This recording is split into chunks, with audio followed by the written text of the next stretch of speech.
Democrats have long viewed California's 49th congressional district, held by retiring GOP Rep. Dare Lisa, as a major pickup opportunity in this year's election. National operatives are increasingly worried no Democrat will advance to the general election in a key U.S. House district in Southern California, blaming a self-funding candidate's attacks on other Democrats for a potential disaster that could harm the party's chances of winning the U.S. House Democratic operatives are pointing fingers at Paul Carr, a Marine veteran and businessman, ahead of the primary vote on Tuesday. Carr has spent over $5 million of his own money on the race to replace retiring GOP Rep. Dare Lisa in San Diego County. Despite the heavy spending, he was running fourth among Democrats in two polls of the district released this week, one from the San Diego Union-Tribune and the other from the Democratic firm Tulchin Research. The problem comes from California's top two primary system, where the two leading vote-getters in the primary advance to the general election regardless of which party they belong to. While Democratic presidential nominee Hillary Clinton won the 49th district by 7 percentage points in 2016, national operatives now fear a four-way split of Democratic votes could lead to two Republicans advancing to the general election. There are two additional districts where Democrats fear they could be blocked from the November ballot: the adjacent 48th district, represented by pro-Russia Republican Dana Rohrabacher, and the nearby 39th district, where GOP Rep.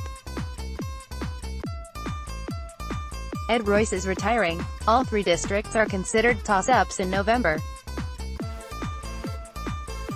The preemptive finger-pointing shows how afraid Democrats are of blowing a competitive race in a year where the battle for the control of the House is expected to be razor-thin, and how intense the resulting infighting will be if Democrats are locked out in November. Democrats are blaming Carr because he's paying for direct mail-in television ads attacking the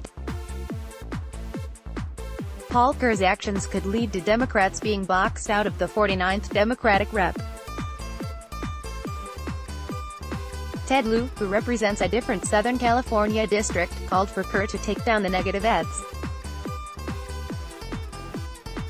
Dear Carr for Congress, you can certainly promote yourself. But in a top two primary where Dems can get boxed out, you should not be spending money going negative against the other Dem candidates in. Stand down your negative ads.cc, at Mikolavinka at Applegate49 at Sarah Jacobska, Ted Lieu, at Ted Lieu. June 2, 2018. Carr's campaign didn't respond to a request for comment, but he sent out a Twitter missive on Friday alleging Levin was the favored candidate of Democratic insiders. Carr has pitched himself as the candidate who can best relate to families in the district. While he's now wealthy, he grew up in a working-class family and worked his way through college in his late 20s and early 30s.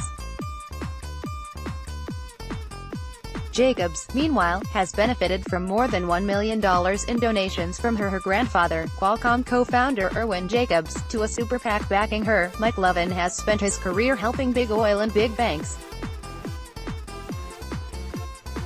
Now, DC insiders and outside special interests are spending hundreds of thousands of dollars to help his campaign.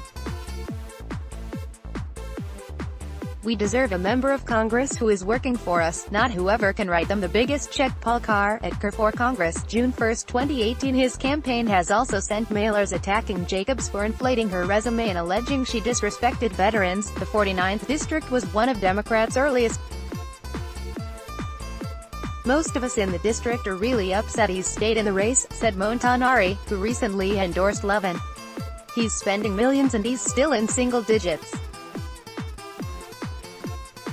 He just won't let go. Activists approached him shortly before the deadline for a candidate to remove their name from the ballot and asked him to withdraw. He declined. He would have been a hero if he dropped out, Montanari said. The Democratic Congressional Campaign Committee and House Majority PAC, which is run by allies of House Minority Leader Nancy Pelosi, have spent heavily attacking Chavez in an effort to avoid a lockout. Their goal is to consolidate Republicans around Harkey, who is considered a lock to make the runoff, and make it easier for Jacobs or Levin to advance to the general election. Download. Do you have information you want to share with HuffPost? Here's how.